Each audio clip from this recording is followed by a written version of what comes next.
Hello friends.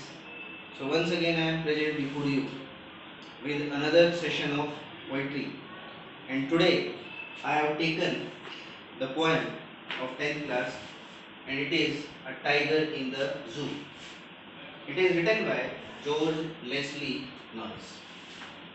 He is popularly known as Leslie Norris. He is a Welsh poet. He has been celebrated mostly in the field of poetry only. He is a short story writer also. He is also considered one of the prominent writers during post-war period. Now coming to the poem. Before I deal this poem in detail, we should discuss about the message that this poem is giving. What is the philosophy that we will get after reading this poem? See, suppose somebody is asked to leave his natural habitat and he is asked to live a life full of captivity. His freedom has been curtailed. He is not allowed to do those things which come to him naturally. How will that particular creature feel? What kind of agony will be there in that creature's mind? Either it's a human being or any living creature. How do they feel when they are asked to live their natural surrounding, and they are asked to live in a particular place which does not belong to them? So this is that message that we get in this poem. The theme of the poem, it is freedom versus slavery, freedom versus captivity, and it has been presented through the example of a tiger. So let's discuss this point. He stalks in his stripes. He, it is taken for time. The few steps of his case. So one more thing I forgot to tell you. The poem, it is moving side by side in the zoo and then the natural habitat of tiger, that is forest. So how the poet has been able to manage that kind of balance, keeping in his mind the message that he wants to give. Listen, he stalks in his stripes, the few steps of his cage. The tiger, now he is in a zoo, especially in that cage. That means his freedom has been curtailed, his freedom has been snatched. He is not living his natural life. So that is why he is full of anger. He is not feeling at home in that place where he has been asked to live. So that is why he is full of anger. He is little bit pride also. So he is moving very much slowly in his strides. Means these are the symbols. These are the features of tiger, that these tigers, they have got those black stripes on their body. The few steps of his case, so he is moving very slowly in his case, means the place that he has been provided. So in that case, he is moving very slowly. That means he is feeling sad also because his freedom has been snatched. On pads of velvet white, means in that particular case, he has been given artificial life that the tiger normally they enjoy in forest. So temporary, you can say, scenario of forest, it has been provided to him in that zoo, especially in that case, like paddings of soft fibers, that is grass or anything, any material, it has been provided to him so that he would feel at home in that case. In his quiet rays, see, two times this word quiet has been used, that is poetic device, that is repetition. So raise means anger. He is not saying anything because there is no use. So that is why we can feel that he is full of anger, but there is no use of showing that anger. Right now, when he is there in the cage, his anger, it means nothing to him. So he is full of anger and he is moving in that zoo, or he is going up and down, measuring the length of the cage. He should be lurking in shadow. Lurking means hiding. Sliding through long grass. Now, as I told you earlier, now the setting of the point, it is taking us to the forest now. The tiger, this is the thinking of the tiger. The tiger is feeling something. Had he not been in the zoo, had he not been there in the cage, where he would have been? He would have been there in the forest.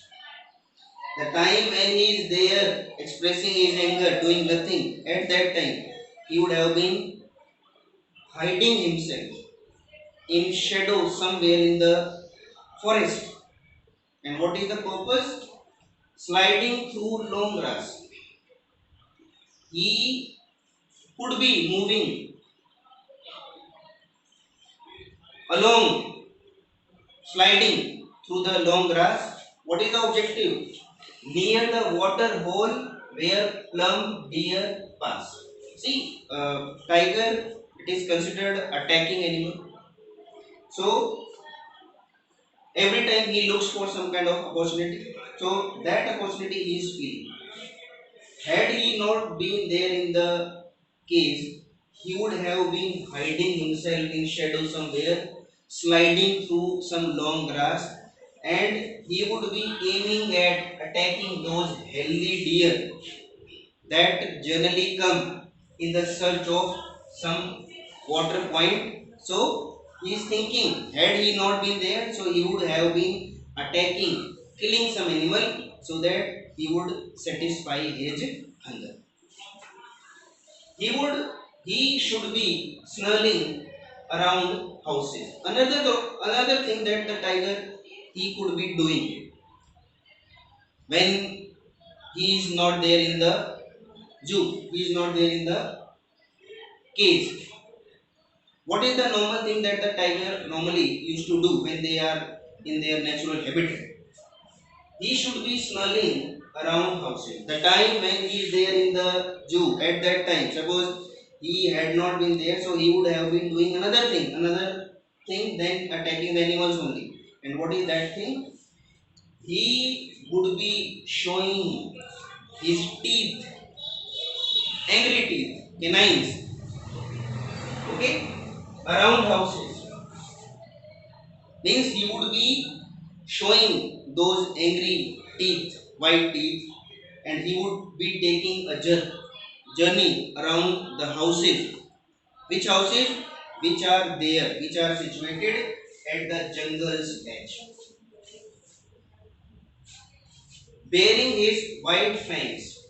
Another activity, he would be showing his white fangs, white teeth, his claws, his deadly nails with which they attack, terrorizing the village. And what is the purpose of doing these things? When somebody shows some power, it means he has some negativity in his heart. So the same thing it is there when the tigers, when they do something, when they express their power with the help of some activity, either showing their claws or fangs, even roaring also, it means they want to show that they are the real fearful creatures at that place. So they in a way warn the people that they should not come in their way, otherwise they would be no, there would be no survival of those people. But all in vain. He could not do anything. His power, whatever it is, strength, now it is there, but it is inside that cage. He could not be doing anything. So his thinking, it is useless right now. He may be the king of that forest, but right now he is simply a captive, depending or totally dependent on the sympathy of human beings. But he is locked in a concrete cell. This is the reality. Again, we are back to the zoo where the tiger, where he is actually, he is locked in a concrete cell. Means the place, the case, it is made up of bricks, cement, etc. That is concrete.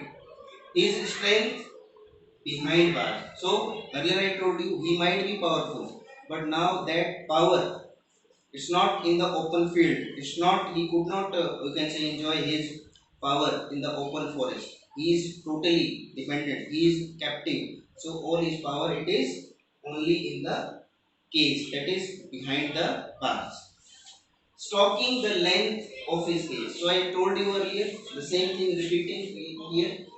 He is measuring the length of the cage. He is measuring the length of the cage slowly. Sad heart, like it is an example of helplessness also. He's totally hopeless also, expecting something to do, but he could not do anything. Ignoring visitors. So normally zoo, it's a public place, people come there to experience the company of different type of animals. So when people visit that zoo also, and they focus on that particular cage where this tiger is there in the captive form. So tiger at that time, because he is full of anger, those people who are coming to see him, it is the same type of category because of whom these these people, because these are the these are those people because of whom he is inside. So that is why he is not paying any attention, he is ignoring them. He is totally ignoring them because every time when he looks at them, he feels full of anger, and it is his helplessness because of which he is totally unable to do anything. He is inactive.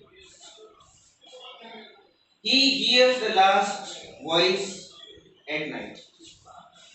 In the zoo at night, because he is not feeling at home, he is restless totally, he is not feeling sleepy also. He hears the last voice at night. At night, when the visitors they don't come there. So at that time, the last sound, the last voice that he listens, it is what? The patrolling cars. Because human beings, they may be talking with each other, there may be some sound, but animals, they don't talk, they either produce some kind of sound. So the patrolling cars, means the staff workers of the zoo, when they uh, wander here and there in the zoo to ensure the safety, the security of all the creatures. So at that time, so when these vehicles move, so that sound, it is heard by the tiger. So whenever it comes, so he feels that kind of anger, but he could not do anything, and stares with his brilliant eyes. So ignores that kind of sound also, and ultimately, in the last, these two lines are very important point. These are very, listen, very important point, like lines. These are, stares with his brilliant eyes. So what he is doing ultimately, he is looking, he is staring with his brilliant eye. At night, the eyes of these animals, these are quite shiny. So with those shiny eyes, the tiger, it is staring, it is gazing, and it is gazing what? At the brilliant stars. It is gazing, or the tiger, he is gazing at brilliant stars, the shiny stars. Two words again repeated here. That gives you the feeling of repetition. So he is looking towards the shiny stars. So shiny stars, here you can feel that he is expressing his helplessness. He is remembering God, that he should do something so that he may come out of this kind of case and enjoy his natural surrounding. But it is not there. Okay. So overall we can, like when we summarize the point, so only one message is there, that human beings in their greed they have totally forgotten this kind of thing, that every animal, every creature in this on this planet, these creatures, they have their own identities, they have their own habitat, and in their greed they should not forget that a particular habitat belongs to a particular creature. So we should not try to curtail or snatch the freedom of others, because it is very painful, and when we snatch the freedom of others, it is very like a poor thing when we do so. Overall we can say, or in brief we can say, the poem, it gives us one example that freedom is the ultimate thing for a person, because when freedom is there, everywhere there will be happiness. Thank you.